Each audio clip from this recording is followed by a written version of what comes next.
इसी साल जनवरी फरवरी में छत्तीसगढ़ में विभिन्न सरकारी महकमों में 30 चपरासियों की भर्ती के लिए आवेदन मांगे गए। योग्यता महज 5वीं पास। वेतन था 14,000 रुपये प्रति माह। आवेदन आए 75,000 से ज्यादा। आवेदन करने वाले में थे इंजीनियर, MBA और कुछ PhD डिग्री धारक। साल 2015 में उत्तर प्रदेश सचिवालय ने 368 चपरासियों की भर्ती के लिए आवेदन मांगे और आवेदन आ गए कुल 2,30,000। इनमें 1.5 लाख आवेदनकर्ता ग्रेजुएट थे, तकरीबन 25,000 पोस्ट ग्रेजुएट और 250 आवेदनकर्ता PhD थे।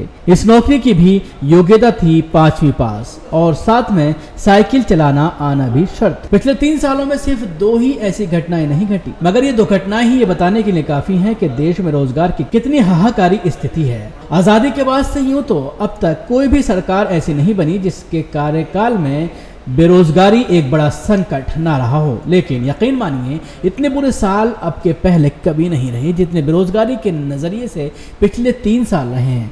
रोजगार की कसौटी में ये 3 साल करीब करीब अकाल के साल हैं। ये इसलिए भी हाहाकारी है क्योंकि मौजूदा प्रधानमंत्री नरेंद्र मोदी ने 22 अक्टूबर 2013 को उत्तर प्रदेश के आगरा शहर में एक जनसभा को संबोधित करते हुए भाजपा की तरफ से बतौर प्रधानमंत्री उम्मीदवार कहा था कि अगर उनकी पार्टी सत्ता में आती है तो हर साल 1 करोड़ लोगों को रोजगार देगी। बाद में चुनावों का पारा जब और चढ़ा तो कई जगह ये 1 करोड़ का आंकड़ा एक ही झटके में बढ़कर 2 करोड़ हो गया।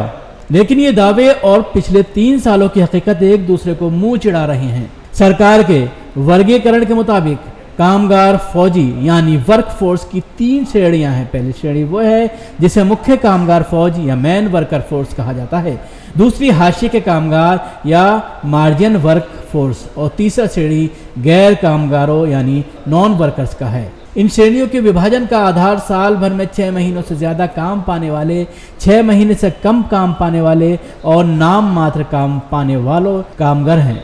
देश में हर साल 1 करोड़ 30 लाख नौजवान इन तीनों श्रेणियों के तहत काम पाने के लिए तैयार हो जाते हैं। पिछले 3 सालों में भी कामगार फौज या वर्कर फोर्स इसी क्रम में तैयार हुई, लेकिन काम कितने पैदा हुए ये देखकर अच्छे खासे आशावादी व्यक्ति को भी चक्कर आ जाए।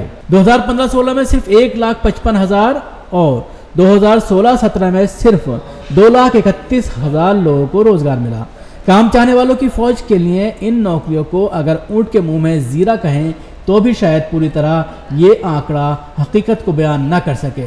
हैरानी की बात यह है कि जिस मनमोहन सिंह की सरकार के कार्यकाल पर जॉबलेस ग्रोथ का व्यंजन कसते जब भाजपा के नेता और हमारे मौजूदा प्रधानमंत्री नहीं थकते थे, वो मनमोहन सरकार रोजगार के मामलों में इससे बेहतर थी। मनमोहन सरकार के कार्यकाल के दौरान 2009 में 12,56,000, 2010 में 8,65,000, 2011 में 9,30,000, 2012 में 3,12,000, 2013 में 4,19,000, 2014 में 4,21,000 रोजगारों को रोजगार मिला। मनमोहन सिंह राज में अंतिम 2 सालों में रोजगार 8,40,000 थे, तो मोदी राज के पहले 2 सालों में सिर्फ 5,56,000 रोजगार मिले, यानी 2,52,000 रोजगार कम। तीसरा साल तो वित्तीय वर्ष के हिसाब से अभी जारी है। अगर रोजगार की कसौटी में बंजर साल साबित हो तो इसमें किसी को आश्चर्य नहीं होना चाहिए।